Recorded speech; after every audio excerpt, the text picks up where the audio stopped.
Public TV back to back exclusive ಸುದ್ದಿಗಳನ್ನು break ಮಾಡ್ತಾ ಇದೆ. ಪಬ್ಲಿಕ್ ಟಿವಿಯಲ್ಲಿ ಮತ್ತೊಂದು ಬಿಗ್ ಎಕ್ಸ್ಕ್ಲೂಸಿವ್. ರೇಣುಕಾಸ್ವಾಮಿ ಕೊಲೆ ನಡೆದಂತಹ ಸ್ಪಾಟ್ಗೆ ದರ್ಶನ್ ಹೋಗಿದ್ದು ಹೇಗೆ ಗೊತ್ತಾ?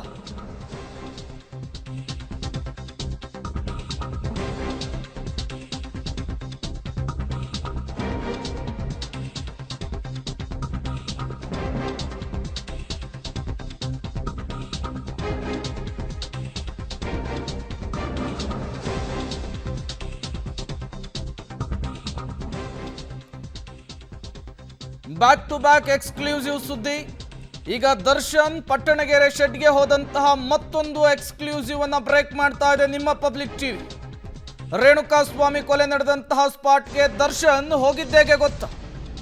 ಸ್ಕಾರ್ಪಿಯೋ ಕಾರ್ನಲ್ಲಿ ಹೋಗಿದ್ದಾರೆ. ಪಟ್ಟಣಗೆರೆ ಶೆಡ್ಗೆ ದರ್ಶನ್ ಬಂದಿದ್ದಂತಹ ಎಕ್ಸ್ಕ್ಲೂಸಿವ್ ಫೋಟೋ ಪಬ್ಲಿಕ್ ಟಿವಿಗೆ ಲಭ್ಯವಾಗಿದೆ. ಇದೇ ಸ್ಕಾರ್ಪಿಯೋ ಕಾರ್, ಬ್ಲ್ಯಾಕ್ ಕಲರ್ನ ಕಾರ್. ಇದೇ ಕಾರ್ನಲ್ಲಿಯೇ ದರ್ಶನ್ ಕುಳಿತುಕೊಂಡು RR ನಗರದ ಪಟ್ಟಣಗೆರೆ ಶೆಡ್ಗೆ ಬಂದಿರುವಂತಹದ್ದು. ಪಬ್ಲಿಕ್ ಟಿವಿಗೆ ಆ ಎಕ್ಸ್ಕ್ಲೂಸಿವ್ ದೃಶ್ಯ ಲಭ್ಯವಾಗಿದೆ. ಪಬ್ಲಿಕ್ ಟಿವಿಯ ಸ್ಕ್ರೀನ್ ಮೇಲೆ ನೀವು ಗಮನಿಸ್ತಾ ಇದ್ದೀರಿ. ನಿನ್ನೆಯಿಂದಲೂ ಕೂಡ ಬ್ಯಾಕ್ ಟು ಬ್ಯಾಕ್ ಎಕ್ಸ್ಕ್ಲೂಸಿವ್ ಸ್ಟೋರಿಗಳನ್ನು ಬ್ರೇಕ್ ಮಾಡ್ತಾ ಇದೆ ಪಬ್ಲಿಕ್ ಟಿವಿ. ರೇಣುಕಾಸ್ವಾಮಿಯ ಕೊನೆ ಕ್ಷಣದ 2 ಫೋಟೋಗಳನ್ನು ವೈರಲ್ ಮಾಡಿತ್ತು, ರಿವೀಲ್ ಮಾಡಿತ್ತು. ಅದಾದ ಮೇಲೆ ಸ್ಟೋನಿ ಬ್ರೂಕ್ ಹೋಟೆಲ್ನಲ್ಲಿ ಸ್ಥಳ ಮಹಜರು ಮಾಡಿದಂತಹ ಫೋಟೋವನ್ನು ರಿವೀಲ್ ಮಾಡಿತ್ತು. ಈಗ ಪಟ್ಟಣಗೆರೆ ಶೆಡ್ಗೆ ಡಿ ಗ್ಯಾಂಗ್ನ ಜೊತೆಗೆ ದರ್ಶನ್ ತೆರಳಿರುವಂತಹ ಫೋಟೋವನ್ನು ನೀವು ಗಮನಿಸ್ತಾ ಇದ್ದೀರಿ. ಕಪ್ಪು ಬಣ್ಣದ ಕಾರ್ನಲ್ಲಿ, ಸ್ಕಾರ್ಪಿಯೋ ಕಾರ್ನಲ್ಲಿ ನಟ ದರ್ಶನ್ ರೇಣುಕಾಸ್ವಾಮಿ ಅವರನ್ನ ಹಲ್ಲೆ ಮಾಡಲಿಕ್ಕೆ ಹೊರಟಿರುವಂತಹ ವಿಜುವಲ್ಸ್ ಇದು. ಪಬ್ ಟು ಶೆಡ್ ಸ್ಕಾರ್ಪಿಯೋ ಕಾರ್ನಲ್ಲಿ ದಾಸ ತೆರಳಿದಂತಹ ಫೋಟೋ ಇದು. ಇದೇ ಕಾರ್ನಲ್ಲಿಯೇ ಸ್ಟೋನಿ ಬ್ರೂಕ್ನಲ್ಲಿ ಪಾರ್ಟಿ ಮುಗಿಸ್ಕೊಂಡು ಅಲ್ಲಿಂದ ನೇರವಾಗಿ ಇದೇ ಕಾರ್ನಲ್ಲಿಯೇ ದರ್ಶನ್ ಬಂದಿರುವಂತಹದ್ದು. ಅದರ ಎಕ್ಸ್ಕ್ಲೂಸಿವ್ ಫೋಟೋ ಈಗ ಪಬ್ಲಿಕ್ ಟಿವಿಗೆ ಸಿಕ್ಕಿದೆ. ಆ ಫೋಟೋವನ್ನು ನೀವು ಸ್ಕ್ರೀನ್ ಮೇಲೆ ಗಮನಿಸ್ತಾ ಇದ್ದೀರಿ. ಕೊಲೆ ನಡೆದಿದ್ದು ಜೂನ್ 8ನೇ ತಾರೀಕು. ಆ ಸಂದರ್ಭದಲ್ಲಿ ಸ್ಟೋನಿ ಬ್ರೂಕ್ ಪಬ್ನಲ್ಲಿ ಪಾರ್ಟಿ ಮಾಡ್ತಾ ಇರ್ತಾರೆ ದರ್ಶನ್. ಮೊದಲು ಚಿತ್ರದುರ್ಗದಿಂದ ಆತನನ್ನು ಅಪಹರಿಸಿಕೊಂಡು RR ನಗರದ ಶೆಡ್ಗೆ ಕರೆದುಕೊಂಡು ಬಂದು ದರ್ಶನ್ಗೆ ಮಾಹಿತಿಯನ್ನು ಕೊಡ್ತಾರೆ. ಪಾರ್ಟಿ ಮಾಡ್ತಾ ಇದ್ದಂತಹ ದರ್ಶನ್ ತತ್ಕ್ಷಣಕ್ಕೆ ಇದೇ ಕಾರ್ನಲ್ಲಿಯೇ ಪಬ್ನಿಂದ ಹೊರಡ್ತಾರೆ. ಪಬ್ನಿಂದ ಹೊರಟು ನೇರವಾಗಿ RR ನಗರದ ಈ ಶೆಡ್ಗೆ ಬರ್ತಾರೆ. ಈ ಶೆಡ್ನಲ್ಲಿಯೇ ರೇಣುಕಾಸ್ವಾಮಿಯನ್ನ ಮನಸ್ಸೋ ಇಚ್ಛೆ ಹಲ್ಲೆ ಮಾಡ್ತಾರೆ. ಅದಾದ ಮೇಲೆ ರೇಣುಕಾಸ್ವಾಮಿ ಇದೇ ಶೆಡ್ನಲ್ಲಿಯೇ ಪ್ರಾಣವನ್ನ ಬಿಡ್ತಾರೆ.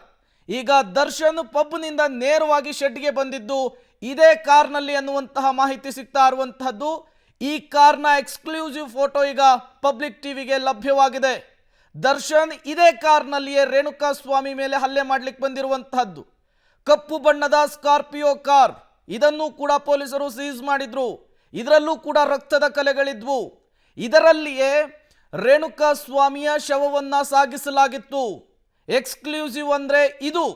ಮೊದಲು ಬ್ರೇಕ್ ಮಾಡಿದ್ದು ನಿಮ್ಮ ಪಬ್ಲಿಕ್ ಟಿವಿ. ನಿನ್ನೆಯಿಂದಲೂ ಕೂಡ ಬ್ಯಾಕ್ ಟು ಬ್ಯಾಕ್ ಎಕ್ಸ್ಕ್ಲೂಸಿವ್ ಸುದ್ದಿಗಳನ್ನು ಬ್ರೇಕ್ ಮಾಡ್ತಾ ಇದೆ. ಮತ್ತೊಂದು ಎಕ್ಸ್ಕ್ಲೂಸಿವ್, ಗುರುವಾರದ ಎಕ್ಸ್ಕ್ಲೂಸಿವ್ ಇದು. ಪಟ್ಟಣಗೆರೆ ಶೆಡ್ಗೆ ನಟ ದರ್ಶನ್, ಕೊಲೆ ಪ್ರಕರಣದ ಆರೋಪಿ ದರ್ಶನ್ ಇದೇ ಕಾರ್ನಲ್ಲಿಯೇ ಬಂದಿದ್ರು. ಇದೇ ಕಾರ್ನಲ್ಲಿಯೇ ಪವಿತ್ರ ಗೌಡ ಅವರನ್ನು ಕೂಡ ಕರೆತಂದಿದ್ರು. ಈ ಎಲ್ಲ ಫುಟೇಜ್ಗಳನ್ನು ಕೂಡ ಪೊಲೀಸರು ಕಲೆಕ್ಟ್ ಮಾಡಿಕೊಂಡಿದ್ರು. ನಿನ್ನೆಯೇ ಸಲ್ಲಿಕೆ ಮಾಡಿರುವಂತಹ ಚಾರ್ಜ್ ಶೀಟ್ನಲ್ಲೂ ಕೂಡ ಉಲ್ಲೇಖವಾಗಿತ್ತು. ಈಗ ದರ್ಶನ್ ಸಂಚಾರ ಮಾಡಿದಂತಹ, ದರ್ಶನ್ ಪಬ್ನಿಂದ ನೇರವಾಗಿ ಪಟ್ಟಣಗೆರೆ ಶೆಡ್ಗೆ ಬಂದಂತಹ ಕಾರ್ನ ಫೋಟೋ ಪಬ್ಲಿಕ್ ಟಿವಿಗೆ ಲಭ್ಯವಾಗಿದೆ. ಆ ಫೋಟೋವನ್ನು ನೀವು ಸ್ಕ್ರೀನ್ ಮೇಲೆ ಗಮನಿಸ್ತಾ ಇದ್ದೀರಿ. ಇದೇ ಕಾರ್ನಲ್ಲಿಯೇ ಡಿ ಗ್ಯಾಂಗ್ನ ಸದಸ್ಯರು ಮಾಹಿತಿ ಕೊಡ್ತಾ ಇದ್ದ ಹಾಗೆ ರೇಣುಕಾಸ್ವಾಮಿಯನ್ನ ಶೆಡ್ಗೆ ಕರೆ ತಂದಿದ್ದೀವಿ ಅಂದ ಹಾಗೆ ಇದೇ ಕಾರ್ನಲ್ಲಿಯೇ ದರ್ಶನ್ ಬಂದಿದ್ದು. ಮತ್ತಷ್ಟು ಡೀಟೇಲ್ಸ್ ಅನ್ನು ಕೊಡ್ತಾರೆ ಉಮೇಶ್, ನೇರ ಸಂಪರ್ಕದಲ್ಲಿ ಜಾಯ್ನ್ ಆಗಿದ್ದಾರೆ. Umesh, back to back exclusive ಸ್ಟೋರಿಗಳನ್ನು ಬ್ರೇಕ್ ಮಾಡ್ತಾ ಇದೆ ಪಬ್ಲಿಕ್ ಟಿವಿ. ಈಗ ಮತ್ತೊಂದು ಗುರುವಾರದ ಎಕ್ಸ್ಕ್ಲೂಸಿವ್, ದರ್ಶನ್ ಪಬ್ಬಿನಿಂದ ನೇರವಾಗಿ ಶೆಡ್ಗೆ ಬಂದಂತಹ ಕಾರ್ನ ಎಕ್ಸ್ಕ್ಲೂಸಿವ್ ಫೋಟೋ ಸಿಕ್ಕಿದೆ. ಡೀಟೇಲ್ಸ್ ಅನ್ನು ಕೊಡೋದಾದ್ರೆ ಪ್ರೇಮ್ ರೇಣುಕಾಸ್ವಾಮಿಯನ್ನು ಹಲ್ಲೆ ಮಾಡಿದ ನಂತರದಲ್ಲಿ ನಟ ದರ್ಶನ್ ಮತ್ತೆ ಏನು ಸ್ಟೋನಿ ಪಬ್ಗೆ ಹೋಗಿರ್ತಾರೆ. ಹೋದಂಥ ವೇಳೆಯಲ್ಲಿ ಯಾವಾಗ ರೇಣುಕಾಸ್ವಾಮಿ ಸಾವನ್ನಪ್ಪಿದ್ದಾನೆ ಅನ್ನೋ ವಿಚಾರ ಗೊತ್ತಾಗುತ್ತೆ. ಆ ಸಂದರ್ಭದಲ್ಲಿ ಆರೋಪಿ ಪವನ್ ಏನಿರ್ತಾನೆ ಇದೇ ಈಗೇನು ನೋಡ್ತಾ ಇದ್ದೀರಾ ಸ್ಕಾರ್ಪಿಯೋ ವಾಹನದಲ್ಲಿ ಪಬ್ಗೆ ಹೋಗಿ ನಟ ದರ್ಶನ್ಗೆ ವಿಚಾರವನ್ನು ಮುಟ್ಟಿಸುವಂಥದ್ದು. ವಿಚಾರ ಮುಟ್ಟಿದ ನಂತರದಲ್ಲಿ ಇವರು ಮತ್ತೆ ಅದೇ ಸ್ಕಾರ್ಪಿಯೋ ಕಾರಲ್ಲಿ ಶೆಡ್ಗೆ ಬಂದು ಶೆಡ್ನಲ್ಲಿ ರೇಣುಕಾಸ್ವಾಮಿ ಸತ್ತಿರೋದನ್ನು ಕನ್ಫರ್ಮ್ ಮಾಡ್ಕೊತಾರೆ. ಕನ್ಫರ್ಮ್ ಮಾಡ್ಕೊಂಡ ನಂತರದಲ್ಲಿ ಆ ಶವವನ್ನು ಏನು ಮಾಡಬೇಕು, ಯಾವ ರೀತಿ ಬಿಸಾಕಬೇಕು, ಇದನ್ನು ಯಾರಿಂದ ಉಸ್ತುವಾರಿಯಲ್ಲಿ ಮಾಡಬೇಕು ಅನ್ನೋ ನಿಟ್ಟಿನಲ್ಲಿ ಒಂದಷ್ಟು ಮಾತುಕತೆಗಳು ಮಾಡಿಕೊಂಡು ಆ ಸಂದರ್ಭದಲ್ಲಿ ಪ್ರದೋಷ ವಿನಯ್ಗೆ 30 ಲಕ್ಷ ಅಮೌಂಟು ಅಂದರೆ ಮನೆ ಹತ್ರ ಬಂದು 30 ಲಕ್ಷ ಅಮೌಂಟ್ ಕೊಡ್ತೀನಿ ತಗೊಂಡೋಗು, ಮತ್ತು ಉಳಿದ 4 ಆರೋಪಿಗಳೇನಿದ್ರು ನಾವೇ ಕೊಲೆ ಮಾಡಿದ್ದೀವಿ ಅಂತೇನು ಒಪ್ಕೊಳ್ಳೋದಕ್ಕೆ ಸಿದ್ಧರಾಗಿದ್ದರು.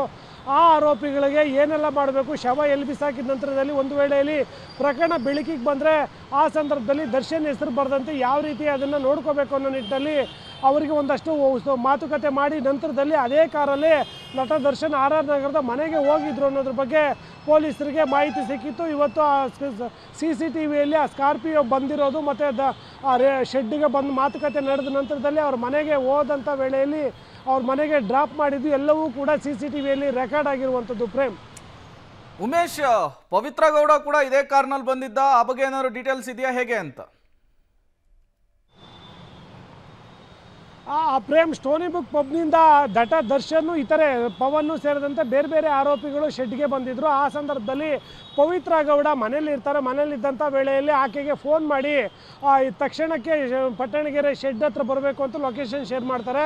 ಆ ಲೊಕೇಶನ್ ಶೇರ್ ಮಾಡಿದ ನಂತರದಲ್ಲಿ ಅಲ್ಲೇ ಕಾದಿದ್ದು, ಅಂದರೆ ಪವಿತ್ರ ಗೌಡ ಬರೋ ತನಕ ಕೂಡ ದರ್ಶನ್ ಶೆಡ್ ಒಳಗಡೆ ಹೋಗೋದಿಲ್ಲ, ಆ ಗೇಟ್ ಹತ್ರ ಕಾಯ್ತಾ ಇರ್ತಾರೆ. ಇಬ್ಬರು ಬಂದ ನಂತರದಲ್ಲಿ ಒಟ್ಟಿಗೆ ಒಳಗಡೆ ಹೋಗುವಂಥದ್ದು. ಒಳಗಡೆ ಹೋಗುವಷ್ಟರಲ್ಲೇ ಈ ಏನು ರಾಘವೇಂದ್ರ ಅಂಡ್ ಟೀಮ್ ಏನು ಕರ್ಕೊಂಡು ಹೋಗಿರ್ತಾರೆ ರೇಣುಕಾಸ್ವಾಮಿಯನ್ನು, ಆ ಥರನ ಹಿಗ್ಗಾಮುಗ್ಗ ಥಳಿಸಿ ತೀವ್ರವಾಗಿ ಹಲ್ಲೆ ಮಾಡಿ ನಂತರದಲ್ಲಿ ಅಲ್ಲಿ ಹಾಕಿರ್ತಾರೆ. ಆ ಸಂದರ್ಭದಲ್ಲೇ ದರ್ಶನ್ ಮತ್ತು ಪವಿತ್ರ ಗೌಡ ಒಟ್ಟಿಗೆ ಎಂಟ್ರಿ ಆಗೋದು. ಎಂಟ್ರಿ ಆದ ನಂತರದಲ್ಲಿ ನಿನಗೆ ಅಶ್ಲೀಲವಾಗಿ ಮೆಸೇಜ್ ಮಾಡಿದ್ದಂಥ ರೇಣುಕಾಸ್ವಾಮಿ ಇವನೇ ನೋಡಿ ಅಂತೇಳಿ ಪವಿತ್ರ ಗೌಡಗೆ ದರ್ಶನ್ ಹೇಳ್ತಾರೆ. ದರ್ಶನ್ ಹೇಳ್ದಂಥ ವೇಳೆಯಲ್ಲಿ ಪವಿತ್ರ ಗೌಡ ಏಕಾಏಕಿ ಆತನ ಮೇಲೆ ಹಲ್ಲೆ ಮಾಡುವಂಥದ್ದು. ಹಲ್ಲೆ ಮಾಡಿದ ನಂತರದಲ್ಲಿ ದರ್ಶನ್ ಹಲ್ಲೆ ಮಾಡ್ತಾರೆ. ದರ್ಶನ್ ಹಲ್ಲೆ ಮಾಡಿದ ನಂತರದಲ್ಲಿ ಸುಮಾರು 6 ಗಂಟೆ ತನಕ ಕೂಡ ಬೇರೆ ಬೇರೆ ಇತರ ಗ್ಯಾಂಗ್ನ ಎಲ್ಲ ಸದಸ್ಯರು ಕೂಡ ಚಿತ್ರಹಿಂಸೆ ಕೊಟ್ಟು ರೇಣುಕಾಸ್ವಾಮಿಯನ್ನು ಹಲ್ಲೆ ಮಾಡುವಂಥದ್ದು. ಹಲ್ಲೆ ಮಾಡಿದ ನಂತರದಲ್ಲಿ ಆತ ತೀರಾ ಯಾವಾಗ ಅಸ್ವಸ್ಥ ಆಗ್ತಾನೆ ಆ ಸಂದರ್ಭದಲ್ಲಿ ಮತ್ತೆ ದರ್ಶನ್ ಏನಿದ್ರು ಅವರು ತನ್ನ ಸ್ಟೋನಿ ಬುಕ್ ಪಬ್ಗೆ ಅದೇ ಸ್ಕಾರ್ಪಿಯೋದಲ್ಲಿ ಡ್ರಾಪ್ ತಗೊಳ್ಳುವಂಥದ್ದು.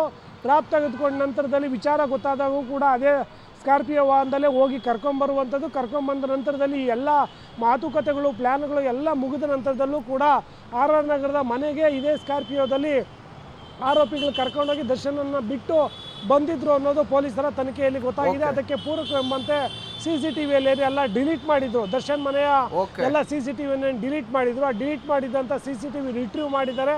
ರಿಟ್ರೀವ್ ಅಲ್ಲಿ ಈ ಫೋಟೋ ಲಭ್ಯವಾಗಿರುವಂಥದ್ದು. Prem, okay, thank you Umesh ತಮ್ಮೆಲ್ಲ ಮಾಹಿತಿಗಾಗಿ. ಚಿತ್ರಹಿಂಸೆಯ ಚಕ್ರವರ್ತಿ ಪಬ್ಬಿನಿಂದ ನೇರವಾಗಿ RR ನಗರದ ಪಟ್ಟಣಗೆರೆ ಶೆಡ್ಗೆ ಇದೇ ಕಾರ್ನಲ್ಲಿಯೇ ಬಂದಿರುವಂಥದ್ದು. ಈ ಕಾರು ಮತ್ತೊಬ್ಬರ ಹೆಸರಲ್ಲಿದೆ, ಅದನ್ನು ಈ ಡಿ ಗ್ಯಾಂಗ್ನ ಸದಸ್ಯರು ಇಸ್ಕೊಂಡಿರ್ತಾರೆ. ಕುರಿಯನ್ನು ಬೇರೆ ಕಡೆ ಶಿಫ್ಟ್ ಮಾಡಬೇಕು, ಹಾಗಾಗಿ ಕಾರು ಕೊಡು ಅಂಥೇಳಿ ಈ ಕಾರನ್ನು ಬಳಸ್ಕೊಂಡು ಇವರು ಪಬ್ಬಿನಿಂದ ಶೆಡ್ಗೆ ಓಡಾಡಿರುವಂತಹ ಚಲನವಲನ ಸೆರೆ ಸಿಕ್ಕಿದೆ CCTVಯಲ್ಲಿ. ಈ ವಿಚಾರವನ್ನು ಕೂಡ ಚಾರ್ಜ್ ಶೀಟ್ನಲ್ಲಿ ಉಲ್ಲೇಖಿಸಿದ್ರು ಪೊಲೀಸರು. ಈಗ ಅದೇ ಕಾರಿನ ಫೋಟೋ ಪಬ್ಲಿಕ್ ಟಿವಿಗೆ ಲಭ್ಯವಾಗಿರುವಂಥದ್ದು.